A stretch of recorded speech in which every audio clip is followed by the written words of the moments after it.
दुरूद शरीफ। अल्लाहुम्मा सल्लि अला सय्यिदिना मुहम्मदिन व अला आलि सय्यिदिना मुहम्मदिन व बारिक व सल्लिम।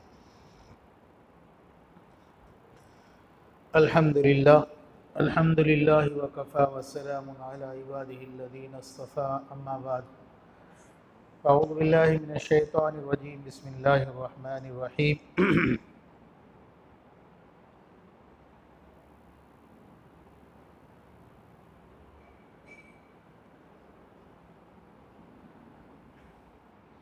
मुहम्मदुर रसूलुल्लाह वल्लज़ीना मअहु अशिद्दाउ अलल कुफ़्फ़ार रुहमाउ बैनहुम तराहुम रुक्कअन सुज्जदन यब्तगून फ़ज़लन मिनल्लाह व रिज़वान मिनल्लाह।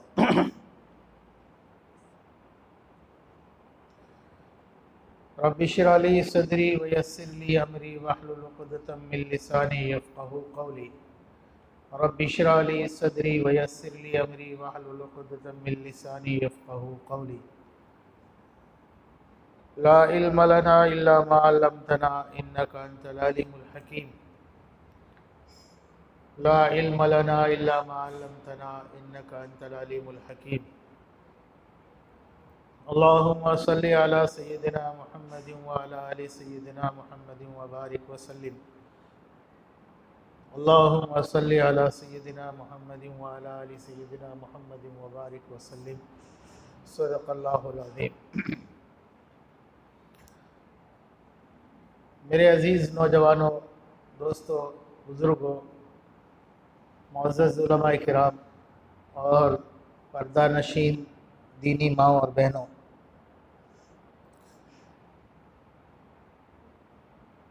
कल हमने इस बात पर ये मजलिस के अंदर ये बात चलाई थी कि अल्लाह तबारक व तआला ने हमारे ऊपर एक बात, हमारे ज़िम्मे एक बात लगाई है कि हम अपनी औलाद की सही तरबियत करें। हदीस शरीफ में आता है कि बच्चा जो होता है वो फितरत इस्लाम पे पैदा होता है। किस पे पैदा होता है? बच्चा जो भी होता है, किसी के भी घर में जो बच्चा जन्म लेता है वो फितरत इस्लाम पे जन्म लेता है। फिर बदलाव कहाँ से शुरू होता है कि कोई बच्चा काफिर हो जाता है, कोई नसरानी हो जाता है, कोई यहूदी हो जाता है, कोई मोमिन हो जाता है। तो ये बदलाव कहाँ से शुरू होता है? तो हदीस पाक के अंदर हज़रत मोहम्मद सल्लल्लाहु अलैहि वसल्लम ने फरमाया कि बच्चा तो फितरत इस्लाम पे पैदा होता है, लेकिन माँ बाप उसको या तो यहूदी बना देते हैं या नसरानी बना देते हैं, या फिर उसको जो माँ बाप का मज़हब और दीन होता है बच्चा उस मज़हब और दीन पर चलना शुरू करता है। इसलिए मुझे और आपको तालीम है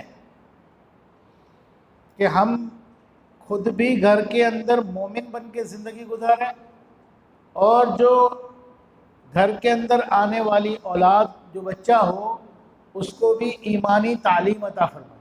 क्या करें? ईमानी तालीम अता करें। उसके ईमानी तालीम की, दीन की तालीम की फ़िक्र ये माँ बाप की ज़िम्मेदारी है।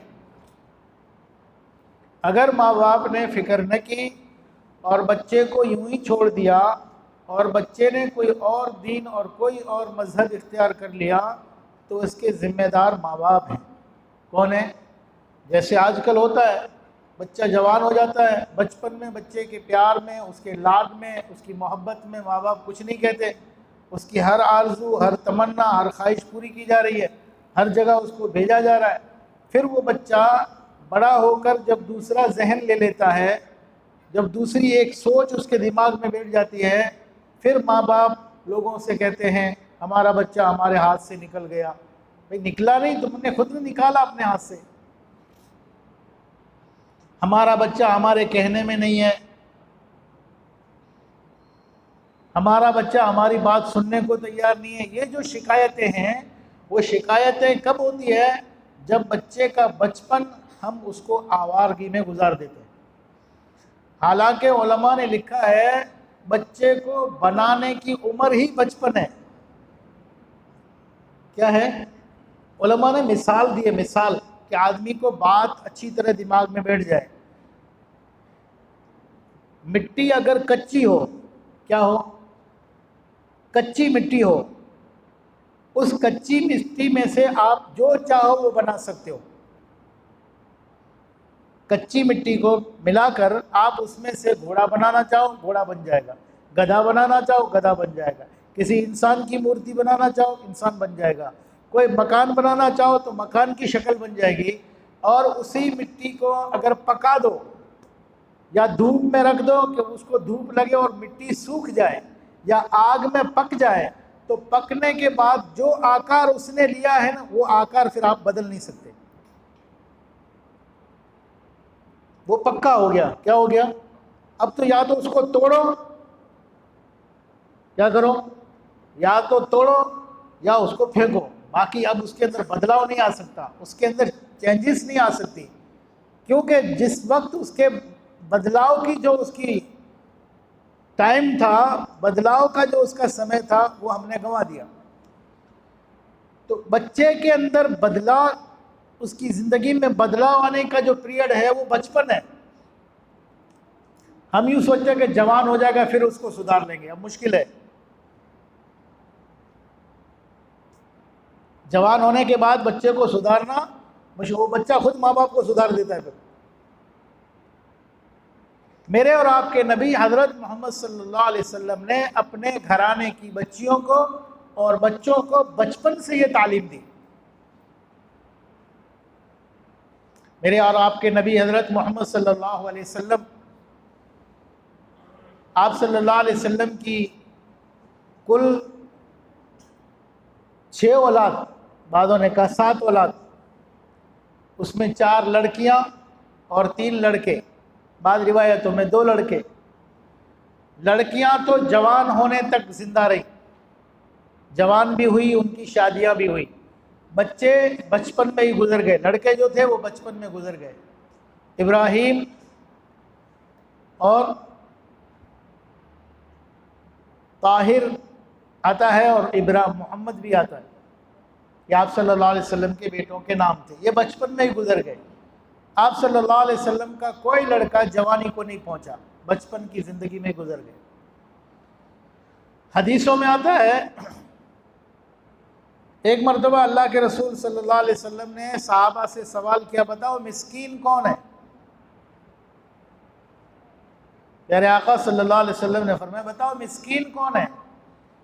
तो मेरी और आपकी नज़र में भी अगर हमसे भी सवाल पूछा जाए कि मिस्कीन कौन है, तो हम तो यही कहेंगे जिसके पास खाना ना हो, कपड़ा ना हो, मकान ना हो, गाड़ी ना हो, कारोबार ना हो, धंधा ना हो, दुकान ना हो, उसको मिस्कीन कहते हैं ना। हम उसके ये भी हम बेचारा मिस्कीन है कि इस पास कुछ नहीं है, हमारी नज़र में तो दुनिया की चीज़ है, वो नहीं है तो मिस्कीन, वो है तो मालदार। लेकिन हज़रत मोहम्मद सल्लल्लाहु अलैहि वसल्लम ने क्या फरमाया, जब सहाबा से सवाल किया कि बताओ मिस्कीन कौन है, तो सहाबा ने कहा, या रसूलुल्लाह सल्लल्लाहु अलैहि वसल्लम, जिसके पास खाने पीने को कुछ ना हो, रहने सहने के लिए मकान ना हो, मिस्कीन है। हुज़ूर ने फरमाया वो मिस्कीन नहीं है, वो मिस्कीन नहीं है। तो फिर सहाबा ने कहा, या रसूलुल्लाह सल्लल्लाहु अलैहि वसल्लम, आप ही बताइए मिस्कीन कौन है? हुज़ूर सल्लल्लाहु अलैहि वसल्लम ने फरमाया, मिस्कीन वो है जिसका कोई बच्चा बालिग होने से पहले इंतकाल न कर गया हो, वो मिस्कीन है। जो माँ बाप जिन्होंने बचपन, जवान होने से पहले बच्चे को खोया है, इंतकाल कर गया बच्चा, तो ये माँ बाप, हदीसों में आता है, खुश नसीब है कि ये बेटा, ये औलाद उनके लिए क्या बनेगी, ज़ख़ीरा बनेगी। आगे यही बच्चे जो बचपन में गुजर गए हैं, ये मासूम हैं, इन पर न कुफ्र है न शिर्क, कुछ नहीं है, मासूम ज़िंदगी में अल्लाह के पास पहुँच गए, तो ये अल्लाह के पास जाकर हुज्जत करते हैं, अल्लाह के सामने दलील करते हैं कि अल्लाह, हम हमारे माँ बाप को लिए बगैर जन्नत में नहीं जाएंगे। तो आप सल्लल्लाहु अलैहि वसल्लम के 3 लड़के बचपन, बालिग होने से पहले ही, लड़कपन में, बचपन में ही दुनिया से परवाज़ कर गए। और बच्चियाँ आप सल्लल्लाहु अलैहि वसल्लम की जवान हुई। हज़रत रुक़ैया रज़ियल्लाहु ताला अन्हा हज़रत ज़ैनब रज़ी अल्लाह ताला अन्हा, हज़रत उम्मे कुलसूम रज़ी अल्लाह ताला अन्हा और आखिरी बेटी हज़रत फ़ातिमा ज़हरा रज़ी अल्लाह ताला अन्हा। दो बेटियां तो आप सल्लल्लाहु अलैहि वसल्लम ने हज़रत उस्मान गनी के निकाह में दी। एक साथ दो बहनें निकाह में रखना हराम है, जायज़ नहीं है शरीयत में। दो बहनें एक साथ, हाँ, एक के चले जाने के बाद या एक के निकाह से निकल जाने के बाद दूसरी से निकाह हो सकता है, लेकिन दो बहनें एक साथ निकाह में हराम है। हज़रत उस्मान गनी रज़ी अल्लाह ताला अन्हु आप सल्लल्लाहु अलैहि वसल्लम के दामाद हैं। हुजूर ने अपनी बेटी ज़ैनब उनके निकाह में दी। जब हज़रत ज़ैनब का इंतकाल हो गया, वफ़ात हो गई, तो फिर दूसरी बेटी का भी आप सल्लल्लाहु अलैहि वसल्लम ने उनसे निकाह किया। और फिर हज़रत उस्मान की खूबियाँ बयान करते हुए, हज़रत उस्मान के अखलाक बयान करते हुए, हज़रत उस्मान गनी की अच्छाई और मोहब्बत को बयान करते हुए मेरे और आपके नबी हज़रत मोहम्मद सल्लल्लाहु अलैहि वसल्लम ने यहाँ तक फरमाया कि अगर मेरी 40 बेटियाँ होती, कितनी बेटियाँ होती? अगर मेरी 40 बेटियाँ होती और एक के बाद एक मैं उस्मान को निकाह में दे देता। यह है आला अखलाक, ये है इंसान की इंसानियत कि पैगम्बर अलैहिस्सलातु वस्सलाम को हज़रत उस्मान गनी रज़ी अल्लाह ताला अन्हु इतने महबूब तरीन। आपको पता होगा जब इस्लाम की पहली जंग बदर हुई, थोड़े मुसलमान थे, थोड़े लोग थे, जितने मोमिन थे उन सबको अल्लाह के नबी ने कहा था तुम सबको अल्लाह के रास्ते में जाना है। हज़रत उस्मान गनी आए कि या रसूलुल्लाह सल्लल्लाहु अलैहि वसल्लम, ज़ैनब की तबीयत सही नहीं है, ज़ैनब बीमार है और इधर अल्लाह के रास्ते में जाने का हुक्म है, आप जो मशवरा दें, चाहो तो मैं अपनी बीवी को बीमार छोड़ के घर में अल्लाह के रास्ते में चला जाऊँ, या आप जो मशवरा दें। आप सल्लल्लाहु अलैहि वसल्लम ने फरमाया तुम यहीं रहो, अपनी बीवी की खिदमत करो। क्या करो? वो बीमार है, तुम यहीं रहो, इनकी खिदमत करो। और आप उलमा से पूछना, हज़रत उस्मान गनी रज़ी अल्लाह ताला अन्हु जंगे बदर में शरीक नहीं है, लेकिन बदरी सहाबा में अल्लाह के रसूल ने उनको शुमार किया है, क्योंकि उन्होंने मशवरा करके अपने घर पे रुके, बगैर मशवरा के नहीं रुके। हुजूर से इजाज़त लेकर तो हुजूर ने उनको बदरी सहाबा में शुमार किया है। और बदर के जंग में जो माल गनीमत दिया गया तो हज़रत उस्मान गनी रज़ी अल्लाह ताला अन्हु को भी हिस्सा दिया गया। तो आप सल्लल्लाहु अलैहि वसल्लम की बेटियों में हज़रत ज़ैनब, हज़रत रुक़ैया रज़ी अल्लाह ताला अन्हा और हज़रत उम्मे कुलसूम रज़ी अल्लाह ताला, और आखिरी बेटी हज़रत फ़ातिमा ज़हरा रज़ी अल्लाह ताला। लेकिन मैं आपको कहना ये चाहता हूँ कि देखो, हमें थोड़ा सा दिमाग से काम लेना है, समझ से काम लेना है। अभी मैंने आपको हज़रत ज़ैनब का तज़किरा सुनाया, हज़रत रुक़ैया का बात, अभी तो नाम सुना है मैंने इनको कि ये नाम था, ज़ैनब नाम था, रुक़ैया नाम था, उम्मे कुलसूम। लेकिन आप बताओ, क्या आज तक हमारे सामने हज़रत फ़ातिमा के अलावा इन 3 बेटियों का कभी तज़किरा आया?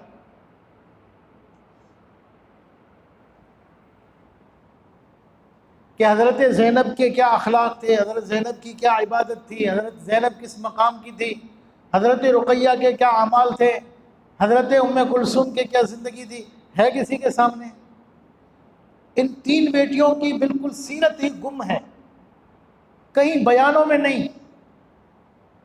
और हज़रत फ़ातिमा ज़हरा रज़ी अल्लाह ताला अन्हा, इसके पीछे बहुत बड़ी बातिल की इतनी बड़ी साजिश है कि अगर हमें पता लगे ना तो हम तौबा इस्तग़फ़ार करें कि हमने अब तक इन 3 बेटियों के तज़किरे क्यों नहीं किए। हमारे उस्ताद यहाँ तक कहा करते थे कि ये 3 बेटियों के नाम जो उम्मत में से गुम हो गए ना, हम आप लोगों को तालीम ये देते हैं कि जुमा के खुतबे में सिर्फ हज़रत फ़ातिमा का नाम नहीं आना चाहिए, इन 3 बेटियों का भी नाम आना चाहिए। क्यों? कि इन 3 बेटियों के तज़किरे इसलिए गुम हो गए, ये शियों का बहुत बड़ा प्रोपगंडा है कि ये 3 बेटियां, उसमें से 2 किसके निकाह में थी। अब इन शियों का अकीदा यह है कि हज़रत उस्मान गनी तो मुसलमान ही नहीं है। क्या नहीं है? हज़रत अबू बकर सिद्दीक़ को भी मोमिन नहीं मानते, उमर फारूक को भी मोमिन नहीं मानते। क्या नहीं मानते? इसलिए आप शियों के कहीं भी नाम सुनोगे ना, शिये लोग जो कहीं मिलेंगे आपको, तो शियों में आपको उमर, अबू बकर, उस्मान का नाम नहीं मिलेगा। शियों के आप नाम सुनोगे ना तो उनमें आपको उमर, अबू बकर, उस्मान ये नाम आपको, हाँ ज़्यादातर अली असगर मिलेगा, अली अकबर मिलेगा, नकी अली मिलेगा, तकी अली मिलेगा, फलाना मिलेगा। और इसमें भी आप कभी गौर करोगे तो अगर नाम रखेंगे तो मोहम्मद पहले नहीं लगाएंगे, मोहम्मद बाद में लगाएंगे। अली मोहम्मद रखेंगे लेकिन मोहम्मद अली नहीं रखेंगे। अली अकबर रखेंगे, अली हैदर रखेंगे, अली उस्मान रखेंगे, क्या रखेंगे? लेकिन क्यों? इनका अकीदा ये है, आपने यहाँ तो अल्लाह हमको न सुनाए, अल्लाह करे न सुनाए, दूसरे बड़े शहरों में अजान होती है इनकी, उसमें वो अशहदु अन्ना मोहम्मद रसूलुल्लाह नहीं कहते। उनकी अजान जो होती है ना, अजान अल्लाहु अकबर जो हमारी अजान होती है, अल्लाहु अकबर अशहदु अल्ला इलाहा इल्लल्लाह, अशहदु अल्ला इलाहा इल्लल्लाह, उसके बाद हम क्या कहते हैं? अशहदु अन्ना मोहम्मद। पूरी कायनात, पूरी दुनिया में आप जाओगे तो आपको यही मिलेगा, कोई भी मसलक से ताल्लुक़ रखने वाला हो, हनफी हो, शाफई हो, अम्बली हो, मालिकी हो, कोई भी हो, हरम का रहने वाला हो, किसी और मुल्क का रहने वाला, हर अजान में आपको अशहदु अन्ना मोहम्मद रसूलुल्लाह मिलेगा। लेकिन जहाँ शियों की मस्जिद होगी, इबादत खाना होगा, वहाँ अजान में आपको अशहदु अन्ना मोहम्मद रसूलुल्लाह नहीं मिलेगा, वहाँ उनको मिलेगा आपको अशहदु अन्ना अली वलीउल्लाह।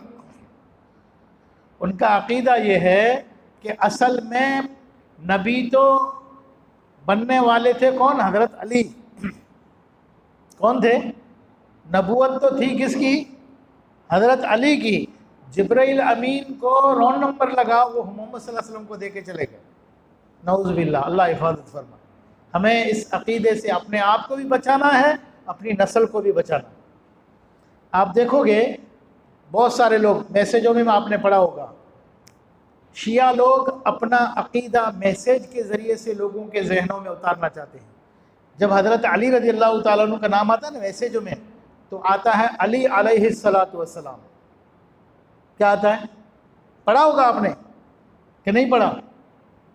अली अलैहिस्सलातु वस्सलाम या हज़रत हसन अलैहिस्सलातु वस्सलाम। आपको पता है अलैहिस्सलातु वस्सलाम किसके आगे कहा जाता है? भाई सहाबी का नाम आए तो हम कहते हैं रज़ी अल्लाहु अन्हु, किसी आलिम का नाम आए तो हम कहते हैं रहमतुल्लाह अलैह, किसी ताबई का नाम आता है तो हम क्या कहते हैं? रहमतुल्लाह अलैह, है ना? किसी बुजुर्ग का नाम आए तो हम क्या कहते हैं? दामत बरकातहुम, अल्लाह उनकी बरकतों को कायम रखे, होता है ना? किसी नबी का नाम आए तो क्या कहना चाहिए भाई? किसी नबी का नाम आए तो क्या कहना चाहिए? इब्राहीम अलैहिस्सलातु वस्सलाम, मूसा अलैहिस्सलातु वस्सलाम, ईसा अलैहिस्सलातु, कोई भी नबी है। हज़रत मोहम्मद सल्लल्लाहु अलैहि वसल्लम का नाम आए तो हम क्या कहते हैं? सल्लल्लाहु अलैहि वसल्लम। अब ये हज़रत अली रज़ी अल्लाह तआला अन्हु के नाम के आगे क्या लगाते हैं? हम गैर महसूस तरीके से वो बोलते हैं, लिखा हुआ मैसेज में, और हमको एहसास भी नहीं है कि इसके पीछे लिखने हम तो पढ़ रहे हैं मैसेज समझ के, लिखने वाले ने अकीदा समझ के लिखा है। वो मुझसे और आपसे अपना अकीदा बुलवाना चाहता है मेरी और आपकी ज़बान से कि तुम अली को सहाबी मत मानो, अली को क्या मानो? अब अगर मैं हज़रत अली को नबी मानकर अलैहिस्सलातु वस्सलाम कह रहा हूँ तो नऊज़ुबिल्लाह मैंने मोहम्मद रसूलुल्लाह के नबूवत का इनकार कर दिया। क्या कर दिया? और जो इंसान भी मोहम्मद रसूलुल्लाह सल्लल्लाहु अलैहि वसल्लम की नबूवत का इनकार कर दे वो ईमान से बाहर निकल जाता है। अब ये साजिश हमको समझ में नहीं आ रही कि इसके पीछे क्या राज है। वो मिस्टेक नहीं है, वो भूल से लिखा हुआ नहीं है, बाकायदा एक साजिश का शिकार है और उनकी एक चाल है कि इसी तरीके से वो लोगों के जहनों में उतार दें।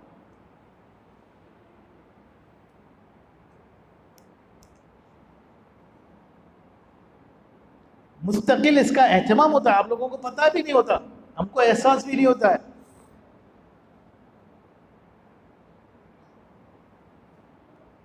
एक जगह पर हम दावत में चले गए, गैर पता नहीं था, किसी ने कहा कि आपको इफ्तारी की दावत है,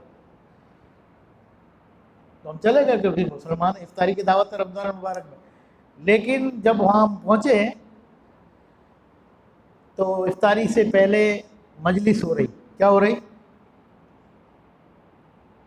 और इसमें ये तज़किरा हो रहा है आज 21 रमज़ान है, मौला अली का दिन है और मौला अली के लंगर पर लोगों को इफ्तार करा जाएगा। नऊज़ बिल्लाह, हमने तो रोज़ा बर्बाद किया। क्या किया हमने? हज़रत अली की शहादत 21 रमज़ान को है। कब है? 21 रमज़ान को हज़रत अली रज़ियल्लाहु ताला अन्हु शहीद हुए। तो हज़रत अली रज़ियल्लाहु ताला अन्हु का दिन मनाया जा रहा है और अली अलैहिस्सलातु वस्सलाम कहा जा रहा है। क्या कहा जा रहा है? तो ऐसे प्रोपेगेंडे होते हैं, हमको एहसास नहीं होता। इसलिए हमारे बड़े जो कहते हैं ना, कहीं भी खाना की दावत हो तो अल्लाह के नाम पर खाना खाने में मना नहीं है, लेकिन उसकी बुनियाद देख लो क्या है। खाना खाने में मना ही नहीं, अल्लाह के नबी ने खुद कहा है कि गरीबों मिस्किनों को खाना खिलाया करो, इस पर सवाब है। लेकिन वो कब? वो अल्लाह के लिए हो। किसके लिए हो? लेकिन अगर उस खिलाने के पीछे कोई और मकसद है, बातिल इरादा है, बुरा इरादा है, क्या इरादा है? जैसे मैंने पहले भी एक मरतबा कहा था, लोग कहते हैं, बहुत से लोग नाम दे देते हैं, हज़रत हसन का न्याज है, इमाम हुसैन का न्याज है। क्या कहते हैं? कहते हैं कि नहीं कहते? आप भी यहाँ जो बाहर तकसीम करते हो ना, तो अगर कह रहे हो न्याज है तो किसी और बंदे का नाम मत देना, अल्लाह का न्याज है। न्याज कहते हैं, न्याज है, न्याज अरबी लफ्ज़ है और बहुत सी जगहों पे फारसी लफ्ज़ भी है। न्याज के माना था इबादत। न्याज के क्या माना है? न्याज के माना इबादत के आते हैं, और इबादत किसकी होनी चाहिए? अब अगर कोई कहे मैं हज़रत अली की इबादत करता हूँ तो ये शिरक है कि नहीं? कोई कहता है मैं हज़रत हसन की इबादत करता हूँ, क्या हुआ? उलमा ने जो मसाइल दिए ना, हमको मना नहीं किया कि तुम अल्लाह के नाम पर मत खिलाओ। उलमा ने खिलाने से मना नहीं किया, खाना खिलाओ लोगों को। क्या करो? खाना खिलाओ। किस पर? अल्लाह के नाम पर। कुरान करीम के अंदर पूरी मुस्तकिल आयत है, 29वें पारे के अंदर, 29वां पारा है, 29वां पारा, उसमें मुस्तकिल आयत है, युतइमून अत्ताम अला हुब्बिही। क्या है? 29वें पारे में सूरह दहर है, उस सूरह दहर की आयत है, युतइमून अत्ताम अला हुब्बिही मिस्कीना व यतीमा व असीरा। हज़रत अली रज़ियल्लाहु ताला अन्हु, हज़रत फ़ातिमा ज़हरा रज़ियल्लाहु ताला अन्हा, हज़रत हसन हुसैन और उनके ग़ुलाम, ये तीनों बैठकर घर में खाने के लिए बैठे, घर के अंदर खाने के लिए बैठे। इतने में घर के दरवाजे पर एक दस्तक, कुंडी बजाई गई। जब पूछा गया कौन, तो आवाज़ आई कि मैं मिस्कीन हूँ, खाने के लिए मेरे पास कुछ नहीं है, अल्लाह के नबी के घर वालों मुझे खाना खिला दो। हज़रत अली ने अपनी रोटी, हज़रत फ़ातिमा ने अपनी रोटी, हज़रत हसन ने अपनी रोटी, हज़रत हुसैन ने अपनी रोटी, और ग़ुलाम ने, सब ने अपने अपने हिस्से की रोटी उस मिस्कीन को दे दी। दूसरा दिन आया, यही टाइम, यही वक्त, खाने के लिए बैठे, फिर किसी ने आवाज़ दी। पूछा गया कौन? कहने लगे मैं कैदी हूँ। क्या हूँ? कैदी हूँ, भूखा हूँ, खाने के लिए कुछ नहीं है, अल्लाह के नबी के घर वालों कुछ खाने को दे दो। फिर इसी तरह उन्होंने, हज़रत अली ने अपनी रोटी, हज़रत फ़ातिमा रज़ियल्लाहु ताला अन्हा ने अपनी रोटी, हज़रत हसन हुसैन दोनों भाइयों ने अपनी रोटी, और ग़ुलाम ने अपने हिस्से की रोटी दे दी। पहले दिन मिस्कीन को, दूसरे दिन कैदी को, और तीसरे दिन यतीम को। तीसरे दिन यतीम आया, तीनों दिन खिला दिया।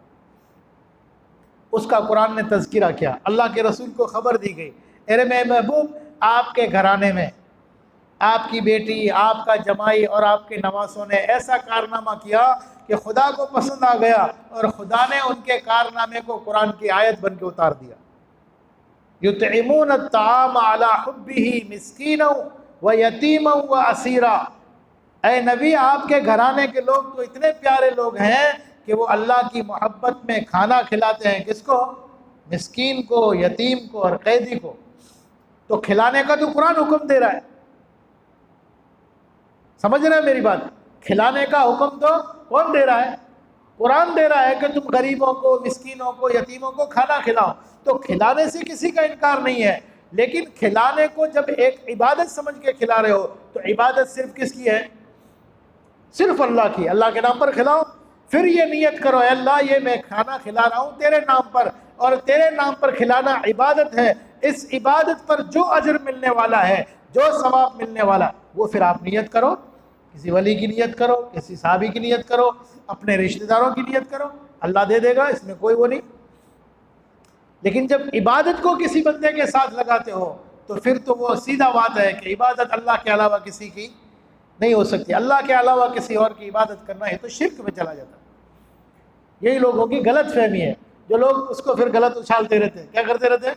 हाँ, ही नियाज नता है, होता है ना, ही नियाज नता। भाई नियाज इबादत है, तुमने इबादत को दूसरे के साथ लगा दिया। किसके साथ लगा दिया? हाँ, दूसरे के साथ लगा दिया। तुमने नियाज इबादत है, उस इबादत को बंदों के साथ लगा दिया, तो बंदों की इबादत तो शिर्क है। नियाज का ताल्लुक अल्लाह के साथ है। नियाजमंदी, हम कहते हैं नियाजमंदी, इबादत तो इबादत सिर्फ अल्लाह की है। तो आप सल्लल्लाहु अलैहि वसल्लम ने हम सबको ये तालीम दी, और हमारे अंदर ये तालीम हो। आप सल्लल्लाहु अलैहि वसल्लम के सहाबा और आप सल्लल्लाहु अलैहि वसल्लम के अहले बैत जिनसे ताल्लुक़, तो आप सल्लल्लाहु अलैहि वसल्लम के ये जो घराने हैं, इन घरानों के साथ भी क्या क्या लोगों ने साजिशें की है और कितनी नफ़रतें हैं। आप देखो, बाद आपको तो पता नहीं है, अल्लाह करे तो पढ़ना भी मत। मैं कहता हूँ ना कि गैर बातिल मजहब की किताबों को पढ़ना भी मत, बता जहन ऐसा ख़राब होगा कि तुम कहीं के भी नहीं रहोगे। मुज़ब्ज़बीन बैन ज़ालिक ला इलाहा इल्ला वला इलाहा, ना इधर के रहोगे ना उधर के रहोगे, बीच में लटकते रह जाओगे। बातिल मजहब की किताब पढ़ना, हज़रत मौलाना कारी तैयब साहब ने अपनी किताब में लिखा है, जिस जैसा आदमी है और जैसी उसकी सोच है, जैसा उसका अक़ीदा है, और जिस नीयत से उसने कोई किताब लिखी है, तो जिस किताब लिखने वाले ने जिस नीयत से किताब लिखी है ना, जब वो किताब तुम पढ़ोगे तो उसकी नीयत के असरात तुम्हारे जहन पर आएंगे। क्या आएंगे? एक आदमी ने कुफ्र फैलाने के लिए कोई किताब लिखी है कि दुनिया में कुफ्र फैले, और इसके लिए उसने किताब लिखी। अब जो किताब ये पढ़ेगा तो उसके जहन में कुफ्र के क्या पैदा होंगे? असरात पैदा होंगे। किसी ने फितना फैलाने के लिए किताब लिखी है कि कौम में फितना फैले, घरों में फितना फैले। अब जो लिखने वाले ने जिस नीयत से लिखी है, जब आप पढ़ोगे तो आपके जहन के अंदर वो फितने के असरात आएंगे। अल्लाह ने कुरान को इबादत के लिए उतारा, इबादत के लिए, बंदगी के लिए, हिदायत के लिए उतारा है। आप तसव्वुर करो, आप कुरान पढ़ने की आदत डाल लो, अल्लाह आपको परहेजगार बना देगा। आप मुत्तकी बन जाओगे, आप परहेजगार बन जाओगे, आपके अंदर नेकी का शौक पैदा होगा। क्यों? कि कुरान के उतारने का मकसद है बंदगी। नबी की हदीस क्यों आप सल्लल्लाहु अलैहि वसल्लम ने सहाबा को सुनाई और सहाबा से लिखवाई? तो आप सल्लल्लाहु अलैहि वसल्लम का मकसद है कि मेरा एक एक उम्मती हिदायत पर आ जाए, सही रास्ते पर आ जाए। जब इस मकसद, इस नीयत से हदीसें लिखाई गई, आप हदीस की किताबें पढ़ो, आपको हिदायत मिल जाएगी। लिखने वाले ने किस नीयत से लिखी है? जिस नीयत से लिखी गई है, जब आप पढ़ोगे तो उसकी नीयत के असरात आपके जहन पर आएंगे। तो अल्लाह तबारक व तआला ने हम सबको जो एक निस्बत दी है सहाबा के साथ, अहले बैत के साथ, अल्लाह के रसूल सल्लल्लाहु अलैहि वसल्लम के साथ, अल्लाह हमें इस निस्बत की कदरदानी की तौफीक अता फरमाए। और जिन इन हस्तियों के हम तज़किरे सुन रहे हैं ना, हज़रत अली रज़ी अल्लाह तआला, हज़रत फ़ातिमा रज़ी अल्लाह तआला अन्हा, हज़रत उम्मे कुलसुम रज़ी अल्लाह ताला अन्हा, हज़रत ज़ैनब रज़ी अल्लाह ताला अन्हा, सबसे पहले अल्लाह के नबी के दीन पर अपने जिस्म पर तीर खाने वाली हुजूर की बेटियों में हज़रत ज़ैनब है।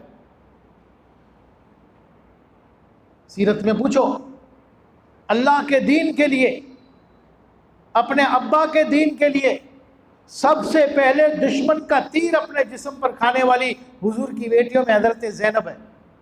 और उस जख्म एक बेटी को नहीं लगा, हज़रत ज़ैनब को लगा, और हज़रत ज़ैनब के पेट में बच्ची थी, उसको भी वो तीर लगा। और हदीस में आता है कि हज़रत ज़ैनब रज़ी अल्लाह तआला अन्हु उसी जख्म की वजह से इंतकाल कर गई, उसी जख्म की वजह से जो हिजरत के मौके पर दुश्मन ने मारा। हज़रत ज़ैनब हिजरत कर रही है मक्के से मदीने के लिए, ऊँट पर सवार हुई, दुश्मन ने तीर मारा, उसका इरादा था कि मैं ऊँट के पैर में तीर मारूं ताकि ऊँट गिरे और उनके ऊपर से ज़ैनब गिरे, ताकि क्या हो जाए, इसकी हड्डियां टूट जाए, इसके हाथ पैर टूट जाए। लेकिन वो तीर ऊँट को नहीं लगा बल्कि हज़रत ज़ैनब रज़ी अल्लाह तआला अन्हा को लगा, और हज़रत ज़ैनब ज़ख्मी हुई, और वो ज़ख्म इतना लंबा चला कि उसी ज़ख्म में हज़रत ज़ैनब का इंतकाल हुआ। फिर उलमा ने लिखा है किताबों में कि जब मक्का फतह हुआ ना, मक्का, हुजूर सल्लल्लाहु अलैहि वसल्लम 10,000 सहाबा को लेकर मक्के में दाखिल हुए, तो जिन लोगों ने हुजूर को मक्के में सताया था, दुख दिया था, वो लोग आके हुजूर के सामने हाथ जोड़ के, हमसे भूल हो गई, माफ़ कर दो, हम कलमा पढ़ के इस्लाम में दाखिल हो रहे। हुजूर हर एक को माफ़ कर रहे हैं, क्या कर रहे हैं, हर एक को माफ़ कर रहे हैं, और वो कलमा पढ़ रहे हैं, हुजूर हर एक को माफ़ कर रहे हैं। हुजूर ने आम ऐलान करवाया, जो घर का दरवाज़ा बंद कर दे उसको भी माफ़ है, जो अबू सुफियान के घर में घुस जाए उसको भी माफ़ है, जो अपने हथियार फेंक दे उसको भी माफ़ है। बहुत सारे लोग हुजूर के पास आ रहे हैं, रूबरू आ रहे हैं, माफ़ी मांग रहे हैं अपनी गलतियों से। एक शख्स आया, उसने अपने चेहरे पर कपड़ा ढांक रखा। क्या ढांक रखा? अपने चेहरे, जैसे होता है ना कभी कभी वो पुलिस पकड़ती है तो मुजरिम का चेहरा ढका हुआ होता है। तो एक शख्स आया हरम के अंदर, अल्लाह के रसूल बैतुल्लाह के पास खड़े हैं और लोग हुजूर से माफ़ी मांग रहे हैं। हुजूर हर एक को उसके नाम से पहचान रहे और उसको माफ़ भी कर रहे हैं और कह रहे जाओ अल्लाह से तौबा करो, अल्लाह तुम्हें माफ़ करे। ये शख्स आया, उसके चेहरे पर कपड़ा, आप सल्लल्लाहु अलैहि वसल्लम के सामने आकर हाथ जोड़ रहा है और कह रहा है मोहम्मद सल्लल्लाहु अलैहि वसल्लम मुझे माफ़ कर दो। आप सल्लल्लाहु अलैहि वसल्लम ने यूँ कहा, नहीं ऐसे नहीं, बंद चेहरे क्यों माफ़ी मांग रहे हो, चेहरा ढक कर क्यों माफ़ी मांग रहे हो? जब तुम भाई बनना चाहते हो, कलमा पढ़ के मेरा भाई बनना चाहते हो, ईमान में आना चाहते हो, तो चेहरे से कपड़ा हटा दो। तो वो शख्स कह रहा है या रसूलुल्लाह सल्लल्लाहु अलैहि वसल्लम, आप मुझे कपड़ा हटाने पर मजबूर न करें, मेरा चेहरा ढका रहने दे। हुजूर ने कहा नहीं ऐसे नहीं, तुम अपने चेहरे से कपड़ा हटाओ, अपने चेहरे से कपड़ा हटाओ। जब उसने अपने चेहरे से कपड़ा हटाया ना, तो अल्लाह के रसूल सल्लल्लाहु अलैहि वसल्लम की चीख निकल गई। क्या निकल गई? हाँ, हुजूर को अपनी औलाद प्यारी थी। जैसे ही उसने अपने चेहरे से कपड़ा हटाया ना, तो हुजूर सल्लल्लाहु अलैहि वसल्लम की चीख निकल गई और आप सल्लल्लाहु अलैहि वसल्लम ने कहा, ओ जालिम, तू मेरी 2 बेटियों का कातिल है। हाँ, एक तीर में बेटी का भी इंतकाल है और ज़ैनब का भी। तो हुजूर ने कहा, ओ तू मेरी 2 बेटियों का कातिल है, लेकिन आज तू कलमा पढ़ के जब मेरे उम्मती बनना चाहता है, मैं तेरे इस जुर्म को भी माफ़ करता हूँ। अल्लाह के रसूल सल्लल्लाहु अलैहि वसल्लम ने दीन के लिए बड़े दुख उठाए, बड़े दुख उठाए। यूँ नहीं आया, वो घराना ऐसा है ना, क्या है, जब ऐसे घर के अंदर परवरिश पाने वाले बच्चे होंगे, जिनके किस्से आज सुनने के लिए बैठे ना, जो परवरिश ही ऐसे घर में पाई है, जवानी ऐसे घर में हुए हैं, माँ बाप ने सिखाया ही है कि दीन के लिए तुम्हें क्या करना है, कहाँ तक तुम्हें दीन के लिए अपने आप को कैसे कैसे हालात में डालना है। तो ये घराना ऐसा है, इस घराने के एक एक फर्द की, इसलिए मुझे और आपको ये बात याद रखना है कि कहीं ऐसा ना हो कि हम करबला के चक्कर में कहीं सहाबा को भी क्या कहते हैं। बहुत सारे लोग लम्हा फरमाए, यजीद की वजह से लोगों ने अमीर माविया को गालियां देनी शुरू कर दी। यजीद की वजह से किसको लोग गालियां दे रहे?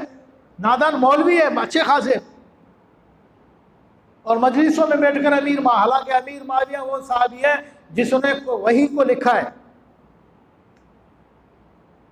किसको लिखा है? वही जो कुरान उतरता था ना हुजूर सल्लल्लाहु अलैहि वसल्लम पर, अल्लाह के रसूल हजरत अमीर माविया को अपने पास बिठाते थे और उनका लक़ब था कातिबे वही, या उतरने वाली वही को लिखा करते थे। और उलमा ने यहाँ तक लिखा है कि अमीर माविया ने कभी अपने हाथ में तलवार नहीं ली। अमीर माविया ने कभी अपने हाथ में तलवार लेकर किसी को कत्ल नहीं किया। उलमा ने इसकी वजह लिखी कि वजह यह है कि इन हाथों से कुरान लिखा गया है, इन हाथों से अल्लाह का कलाम लिखा गया है। अल्लाह ने इन हाथ को खून से भी महफूज कर लिया, पाकीज़ा हाथ है वो। लेकिन लोग नादान, नासमझी की वजह से एक बेटे की, भाई बेटा अगर नाफरमान है, गलत रास्ते पर जा रहा है, तो उसकी वजह से बाप को थोड़ी बुरा भला कहा जाएगा। नूह अलैहिस्सलाम पैगंबर है, नबी है, उनका बेटा क्या था? बाप का इनकार किया, अल्लाह का इनकार कर दिया, बाप की नबूवत का इनकार कर दिया। बाप कह रहे मेरी कश्ती में सवार हो जाओ, ईमान में दाखिल हो जाओ, अज़ाब से बच जाओगे, बेटा इनकार कर रहा है, तो क्या बेटे के कुफ्र की वजह से बाप को बुरा भला कहा जाएगा? नादानी में लोग वहां तक उतर गए कि उन्होंने अमीर माविया को बुरा भला कहा। और ये याद रखना, अल्लाह के रसूल सल्लल्लाहु अलैहि वसल्लम ने कहा है, क़यामत तक सारी उम्मत को पैगाम दिया है, जिसने भी मेरे सहाबा के बारे में ज़बान खोली, जिसने भी मेरे सहाबा के बारे में ज़बान खोली और मेरे सहाबा के बारे में गलत जुमला इस्तेमाल किया, वो दुनिया में ऐसे पिघल जाएगा जैसे नमक पानी में पिघल जाता है। उसका नाम और निशान नहीं बचेगा, उसकी नस्लें बर्बाद हो जाएगी जिसने सहाबा पर ज़बान खोली। सहाबा के मामले में मुझे और आपको ऐसा चौकन्ना रहना है, ऐसा मोहतात रहना है कि भाई सहाबा का मसला है, अल्लाह जाने, अल्लाह का रसूल जाने, बस ये अल्लाह के रसूल के साहबी है। और सहाबा के बारे में अल्लाह के रसूल ने कह दिया, मेरे सहाबा सितारा के मानिंद है, जिसके पीछे चलोगे क्या पा जाओगे? हिदायत पा जाओगे। और फिर हुजूर सल्लल्लाहु अलैहि वसल्लम ने फरमाया, मेरे सहाबा वो लोग हैं जिनसे अल्लाह राज़ी हो गया। कौन हो गया? और जिनसे अल्लाह राज़ी हो गया और वो अल्लाह से राज़ी हो गए, अल्लाह ने उनको जन्नती कह दिया, अल्लाह ने उनको कामयाब कह दिया, अल्लाह ताला ने उनको नजात वाली जमात कह दिया। अब उसको मेरे और आपके बुरा भले कहने से क्या होता है? इसलिए ऐसी बातों पर हमें ध्यान, अपने बच्चों का भी ध्यान रखना। कई हमारे बच्चे ऐसी ज़बान तो नहीं बोल रहे, कई हमारे बच्चे ऐसे अल्फाज तो नहीं कह रहे। सहाबा ने अपने बच्चों की निगरानी की, बच्चों की निगरानी की कि हमारा बच्चा कहीं हुजूर की हदीस के खिलाफ तो नहीं कर रहा। हम चाहे हुजूर की हदीस पर अमल कर रहे हो, हम तो हुजूर के नाम पर जान दे रहे हो कि हमारा बच्चा तो हुजूर की हदीस के खिलाफ तो नहीं जा रहा है। आप पढ़ो सीरत में, हज़रत उमर रज़ियल्लाहु ताला अन्हु, अब्दुल्लाह इब्न उमर, हज़रत उमर रज़ियल्लाहु ताला अन्हु के बेटे अब्दुल्लाह इब्न उमर, उन्होंने एक बच्चे को खेलते हुए देखा, यहाँ नाखून पर पत्थर रख के खेल रहा, यूँ खेल रहा। तो अब्दुल्लाह इब्न उमर ने कहा कि बेटा देखो, ये जो खेल तुम खेल रहे हो ना, ऐसा खेल खेलने से अल्लाह के रसूल ने मना फरमाया कि किसी की आंख में लग सकता है, किसी के सर में लग सकता है, किसी को नुकसान हो सकता है, ऐसा खेल खेलने से अल्लाह के रसूल ने मना फरमाया। उनको मना किया और फिर वो आगे चले। जब वो थोड़े आगे चले तो बच्चे ने फिर वो खेल खेलना शुरू कर दिया। तो वापस आए और उस बच्चे से कहा कि मैं तुझे अल्लाह के रसूल की हदीस सुनाता हूँ और तू उसको सुनी अनसुनी करता है, खुदा की कसम मौत तक तुझसे बात नहीं करूँगा। कितनी निगरानी है कि कहीं हमारी औलाद की ज़िंदगी हुजूर की हदीस के ख़िलाफ़ न जा रही हो। कितनी निगरानी, आप सोचो। और हमारी नज़रों के सामने हमारा बच्चा दीन का बड़े से बड़ा कोई हुक्म तोड़ दे तो हम ही उसके वकील बन जाते हैं, छोर हुआ है, नादान है। नादान नहीं है, नादान हम हैं जो हुजूर की शरीयत टूटने पर खामोशी इख्तियार कर रहे हैं, हम नादान हैं। बच्चा नादान नहीं है, बच्चा तो तरबियत के लायक है, उसकी तरबियत करो। इसीलिए तो मैंने कल किस्सा सुनाया ना कि हज़रत हसन रज़ी अल्लाह ताला अन्हु ने सदक़े की खजूर मुंह में डाली।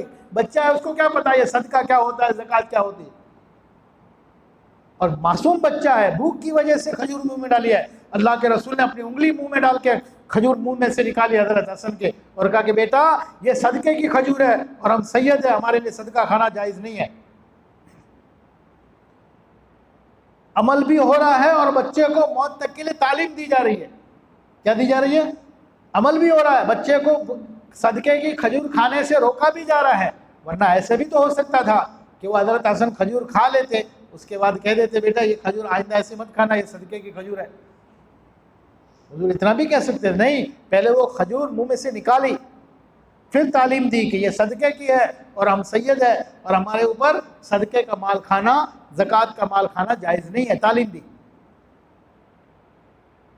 तो हम अपने आप को सहाबा के बारे में हमारा दिल और हमारा अकीदा साफ होना चाहिए, सुथरा। सहाबा के बारे में ज़रा भी ऊंच नीच नहीं, सहाबा के बारे में ज़रा भी शक नहीं। अगर शक भी पैदा हुआ ना किसी सहाबी के बारे में, शक भी, तो भी हमारे ईमान का खतरा पड़ जाएगा। अपने जहन को सहाबा के बारे में बिल्कुल क्लियर साफ रखो कि सहाबा सारे के सारे हिदायत पर थे। क्या थे? सहाबा सारे के सारे हिदायत पर थे। सहाबा सारे के सारे अल्लाह के नबी सल्लल्लाहु अलैहि वसल्लम के मोमिन उम्मती थे और सहाबा सारे के सारे जन्नती हैं, अल्लाह ने उनके लिए जन्नत का वादा किया। ये जहन हमारा होना ज़रूरी है। सहाबा के बारे में हमारे बच्चों को सहाबा की सीरत ही मालूम नहीं है, सहाबा के नाम ही मालूम नहीं है।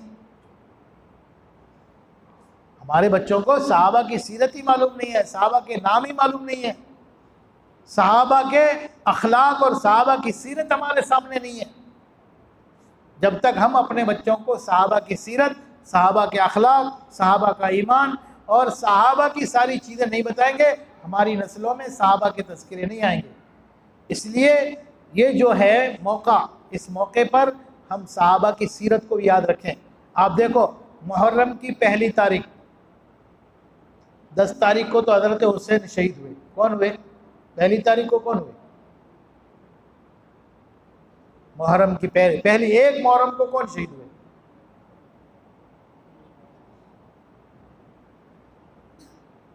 बुनियादी पहली तारीख है ना, 10 बाद में आती है। पहली तो चांद दिखते ही पहली मजलिस, मतलब पहली दुई पूरा जाए। हाँ, तो दुई से याद कर तारीख ना।